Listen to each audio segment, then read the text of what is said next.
Baik, kita saksikan dulu informasi berikut ini, pemirsa.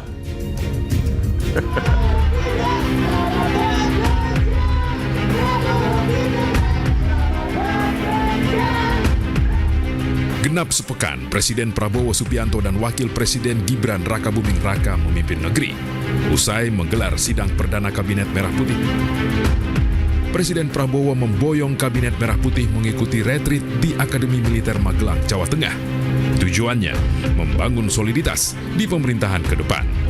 Kegiatan-kegiatan yang terlalu seremonial, terlalu banyak seminar, terlalu banyak sarasehan, terlalu banyak konferensi, terlalu banyak perjalanan luar negeri, mohon dikurangi. Kita harus memberi contoh. Fokus kita adalah pembangunan ekonomi, kesejahteraan rakyat ke dalam. Jangan mengada-ada. Presiden juga meminta supaya para menteri dan para penasihat khusus presiden selalu memikirkan nasib rakyat, orientasi kerja adalah untuk rakyat. Tidak pernah sepanjang sejarah Republik kabinet disiapkan dengan cara terstruktur dan sistematis. Presiden minta mulai besok kita tancap gas. Presiden Prabowo Subianto disebut akan mengevaluasi para pembantunya di Kabinet Merah Putih dalam 6 bulan ke depan. Hal tersebut diungkapkan oleh Wakil Ketua Dewan Pembina Partai Gerindra, sekaligus adik kandung Presiden Prabowo, Hasim Joyo Hadikusumo. Saya sudah dengar bahwa setelah 6 bulan, bulan Maret tahun depan, April tahun depan, setiap menteri dan wakil menteri akan dievaluasi. Namun, Menteri Sekretaris Negara Prasetyo Hadi menepis ada fakta integritas terkait evaluasi menteri dalam 6 bulan pertama. Prasetyo menerangkan Presiden Prabowo akan rutin mengevaluasi menteri dan wakil menteri. Oh, enggak. Evaluasi tidak begitu. Evaluasi setiap hari akan dievaluasi, setiap saat akan dievaluasi. Jadi nggak ada patokan sekian bulan. Mensesnek juga meminta kepada rakyat untuk memberi kesempatan bagi Kabinet Merah Putih untuk bekerja keras membuktikan hasil nyata. Kalau tadi kita sudah mendengarkan dari apa yang disampaikan di Akmil Magelang terkait dengan Kabinet Merah Putih, sekarang saya ingin mendengarkan sisi yang berbeda mungkin. Bung Ubed punya catatan? Ya, saya kira upaya itu upaya yang baik ya. Standar gitu. Upaya apa nih maksudnya? Upaya untuk mengumpulkan Kabinet yang di Akmil Magelang, retreat kemarin ya? Saya kira, tapi persoalan kita tuh bukan di soliditas sebetulnya. Problem kita itu pada persoalan integritas misalnya. Persoalan miskinnya teladan di lapisan elit, kemudian korupsi yang merajalela, kemudian demokrasi yang memburuk, pelanggaran HAM yang indeksnya hanya 3,2 dan seterusnya, yang dampaknya ke ekonomi. Jadi bagi saya apa yang dilakukan oleh Prabowo ya mungkin saya sebut sebagai langkah standar yang baik begitu, tetapi tidak cukup untuk menjawab problem bangsa yang sedemikian luar biasa problemnya. Baik problem yang menyangkut persoalan. Bukankah itu semua it's a good start gitu loh. Kebersamaan, soliditas, modal untuk apa yang kemudian dicapai, apa yang tadi disampaikan oleh Bung Ubed. Ya, tetapi tidak cukup. Tidak cukup. Karena problem kita terlalu besar. Misalnya apakah cukup dengan untuk memberantas korupsi yang indeksnya 34, ini kan indeks terburuk sepanjang sejarah. Selama 10 tahun indeks korupsi kita 34, jadi sebenarnya ngapain aja teman-teman aktivis 98 di pemerintahan sebelumnya itu. Itu pertanyaan saya. Karena indeksnya buruk, itu nggak bisa dibantah. 34 skornya. Kemudian persoalan hak asasi manusia, indeksnya hanya 3,2. Itu nggak bisa dibantah juga. Kemudian indeks kebebasan sipil kita, skornya hanya 5,2 misalnya. Itu juga nggak bisa dibantah. Jadi artinya ada problem-problem yang serius, yang kalau ini tidak dibenahi, dampaknya ke ekonomi juga. Investor asing malas investasi di negara yang korupsinya merajalela. Investor asing nggak mau investasi di negara yang pelanggaran HAM-nya masih tidak bisa diselesaikan misalnya. Termasuk misalnya mereka nggak mau investasi di negara yang demokrasinya buruk. Jadi saya kira mereka nggak mau investasi di negara yang demokrasinya buruk. Iya, buruk. Iya. Demokrasi itu penting untuk investasi. Sangat penting. Anda punya data soal itu? Ada. Saya kira kalau kita lihat misalnya data-data demokrasi di beberapa negara ya misalnya.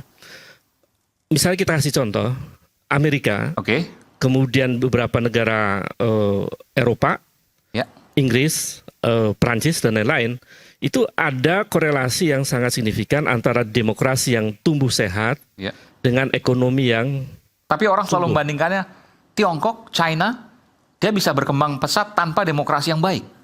itu kita bisa pahami karena ideologinya berbeda. Oke. Kan ada buku yang judulnya Kapitalisme Mitos Demokrasi. Itu representasinya adalah Tiongkok. Nah, Tiongkok faktornya waktu itu adalah negara paling korup di dunia. Paling korupsi sedunia pada waktu itu sebelum peristiwa Tiananmen ya. Ketika peristiwa Tiananmen kemudian terjadi perubahan politik, setelah itu lalu kemudian hukuman mati berlaku untuk para koruptor. Ini kan juga hukuman mati berlaku loh di Tiongkok untuk para koruptor. Pertanyaan saya, apakah Indonesia akan mampu memberikan hukuman mati untuk para koruptor? Karena sedemikian parah korupsinya. Nah, ini kan PR juga saya kira yang apakah akan bisa dijawab oleh pemerintahan ini dalam soal korupsi misalnya. Dalam soal ekonomi saya kira PR-nya masih banyak. Menyangkut soal apa? Misalnya jawaban untuk anak-anak generasi Z sekarang. Gen Z ini kan nganggur 9,8 juta generasi Z nganggur. Kebetulan ada Wamenakar di sini. Iya, ini saya kira PR besar nih Iya. buat Wamen. Ini data resmi dari BPS. Ada 9,89 juta generasi Z nganggur. Padahal tahun 2020 ketika Presiden Jokowi mengesahkan Undang-Undang Cipta Kerja berjanji dia, jika Undang-Undang Cipta Kerja ini saya sahkan, dia keluarkan dengan Perpu waktu itu, maka akan tercipta jutaan lapangan kerja. Tapi setelah 4 tahun justru Gen Z nganggur 9,8 juta. Jadi ini persoalan serius saya kira. Bayangkan kalau ini anak mahasiswa yang baru lulus kemudian dia kesulitan untuk mencari pekerjaan. Jadi ada persoalan yang sangat real yang dihadapi, ini soal ekonomi. Belum bicara soal yang di PHK. Ya bersyukur misalnya Bung Noel datang ke Sritek untuk menyelamatkan buruh. Tapi kan udah banyak buruh juga yang sudah di PHK. Bahkan saya menemukan data angka bunuh diri kita naik gara-gara di PHK. Gara-gara persoalan ekonomi. Coba dicek datanya. Sekitar 0,3% itu naik gitu, kurang lebih ya. Jadi angka itu menunjukkan bahwa problem kita di sektor ekonomi sangat serius. Problem kita di masalah korupsi sangat serius. Problem kita di sektor demokrasi sangat serius. Termasuk soal hak asasi manusia. Ini kan sangat serius. Bagaimana kemudian baru 1 pekan, siapa namanya? Profesor Yusril, Menteri Menko ya. Dan HAM. Menko Polkam dan HAM, kalau salah. Hukum ya. Hukum dan HAM. Beliau mengatakan bahwa tidak ada pelanggaran hak asasi berat pada tahun 1998. Itu pernyataan sangat keliru. Pernyataan itu bertentangan dengan keputusan dari Komnas HAM. Pernyataan itu juga bertentangan dengan keputusan Presiden pada Januari 2023 yang mengatakan ada 12 pelanggaran HAM berat di Indonesia. Di antaranya adalah kerusuhan Mei, penghilangan paksa orang, penghilangan orang tahun 1998, kemudian termasuk juga kasus Talang Sari dan lain-lain. Jadi kalau peristiwa Mei itu dianggap bukan pelanggaran HAM berat, Profesor Yusril saya kira keliru besar. Dan ini baru 1 pekan sudah bikin masalah. Jadi kalau kita buat indikator, apakah dalam 1 pekan ini suasana kabinetnya sehat? Saya mau katakan belum sehat. Karena di antara sehatnya kabinet itu, narasi-narasi yang diproduksi oleh kabinet itu narasi yang konstruktif. Tapi yang terjadi justru melahirkan polemik-polemik. Seperti yang dikatakan oleh Menteri Yusril Iza Mahendra, termasuk juga Menteri Desa. Oke, sampai situ dulu. Ada yang mau komentar soal ini? Atau Bang Wamen? Terkait dengan tadi PHK, bahkan tadi sebutkan bunuh diri meningkat terkait dengan itu. Ada yang mau disampaikan? Boleh, silakan Bung Hendarsam.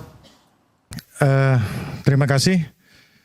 Jadi memang masukan-masukan dari teman-teman semua, dari akademisi, dari teman-teman yang memang mencoba untuk mengambil positioning yang untuk melakukan check and balance ini penting sekali. Berseberangan lah kita sebut. Iya, berseberangan lah bahasa gampangnya gitu loh ya. Cuman saya melihatnya begini, untuk konteks apa yang dikatakan oleh Pak Yusril, ya saya tidak dalam kompetensi untuk menjawab itu. Karena kan dari awal Pak Prabowo itu juga sudah memberikan pembekalan di Hambalang pada saat itu bahwa salah satu salah satu pembekalannya itu adalah tentang masalah komunikasi publik. Yang itu penting bagi para menteri-menteri dan para wakil menteri. Maksudnya yang harus bisa berkomunikasi publik. Iya, ya setidak-tidaknya paling Para menteri, tidak ya setidak-tidaknya mungkin yang disampaikan benar, jangan sampai dipelintir kan seperti itu, bisa jadi seperti itu. Oke. Ya, saya nggak dalam posisi untuk menyatakan seperti itu. Tapi saya melihat bahwa di setiap pemerintahan, ya, setiap rezim pemerintahan yang ada itu tentunya ada pola dan style yang akan berubah, ya. Akan berubahnya itu seperti apa? Saya ngambilnya secara makro saja bahwa walaupun sistem kita ini adalah mengandung sistem presidensial, ya kan, yang tidak ada dalam tanda kutip ya quote unquote tidak ada oposisi, tapi dalam prakteknya kan tidak seperti itu.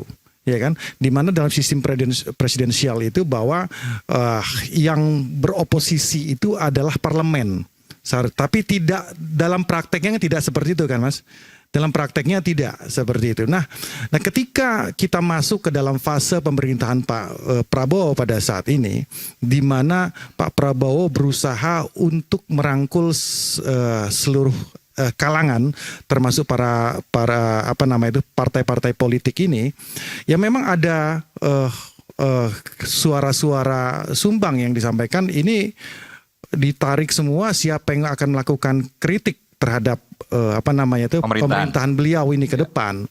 Nah, peran dari Mas Ubaid, dari Bang Refli, dan juga jangan salah, peran dari kami ini juga ini patut untuk diperhitungkan bahwa tidak semua apa yang quote on quote apa yang disampaikan oleh para pembantu presiden ini harus kita bersihin semua gitu loh. Harus kita maksudnya Anda akan bersikap kritis juga? Ya seperti itu kurang lebih. Karena kalau enggak itu enggak akan ada check and balance-nya juga. Jadi saya melihat akan ada pergeseran style dan pola ini ke depannya. Tadi kalau disampaikan berarti Pak Yusril itu ada kemungkinan salah persepsi penerimaan, maksudnya begitu? Enggak dalam kompetensi itu saya ngomongin itu ya, karena Prof Yusril yang lebih tahu ya untuk masalah itu, dan dia juga sudah klarifikasi. Nanti sekali ngomong kayak gitu disangkanya saya bela-bela dia lagi kan gitu kan, bela-bela beliau. Tapi ini kan saya ambil contoh yang paling dekat aja sebenarnya, di mana salah satu kader Gerindra ya yang merupakan notabene adalah ponakan Pak Prabowo dalam konteks peristiwa di Ibda Soik di NTT. Okay. Ya kan? Ini ponakan Pak Prabowo, ya kan, masuk di dalam Senayan, tapi beliau menyuarakan dan berusaha mengkoreksi kepolisian. Ini maksud saya, ya kan, itulah yang sebenarnya gejala-gejala ke depan yang harus kita teladani ya, harus kita style itu harus berubah. Nggak bisa kita itu hitam dan putih saja. Jadi setiap check and balance itu sifatnya kontekstual. Nah, apa yang dilakukan oleh Mbak Sarah ya, Rahayu Saraswati pada saat ini, beliau mengkritik pemerintah loh. Kalau kita bicara masalah itu, kritik pemerintah oknumnya, ya kan? Nah, itulah fungsinya bahwa kekuasaan itu ketika dipegang oleh seseorang, tinggal nawaitunya itu apa. Jadi kalau semuanya nanti menjadi menjadi yes man, ya kan, asal Bapak senang, ya ini nggak akan berjalan. Saya juga nggak mau hal tersebut. Saya yakin teman-teman menjamin bahwa itu tidak akan terjadi walaupun ada di kubu pemerintah misalnya begitu. Ya, kalau saya pribadi seperti itu. Dan saya yakin juga Bung Noel akan seperti itu juga. Saya belum tentu di konteks-konteks tertentu saya akan towel Bung Noel juga kan. Nggak ada salahnya. Baik itu nanti kita secara internal atau dalam sebagaimana. Itu proses kita. Karena kalau nggak itu siapa yang mau jagain presiden kita dan wapres kita? Kalau ini melenceng kemana-mana, kita harus jagain ini kepala negara kita harus kita jagain. Benar katakan benar, salah katakan salah. Salah kan itu. Tinggal caranya saja mungkin. Seperti itu. Jadi saya melihat mudah-mudahan polanya ini akan berubah. Pola-pola dan style komunikasi publik kita, dialektika kita dalam check and balance itu akan berubah lah nanti. Kita lihat seperti apa ke depan. Pertanyaan juga, apakah sudah bisa bekerja sekarang? Karena ada banyak nomenklatur yang berubah. Itu menjadi pertanyaan. Isu hangat kadang bikin penat, tapi jangan lupa secangkir kopi kita bisa mencerna dengan cermat. Jangan lupa kita minum kopi ini untuk menemani kebersamaan kita di Rakyat Bersuara. Kami akan segera kembali selanjutnya. Tetaplah bersama kami di Rakyat Bersuara.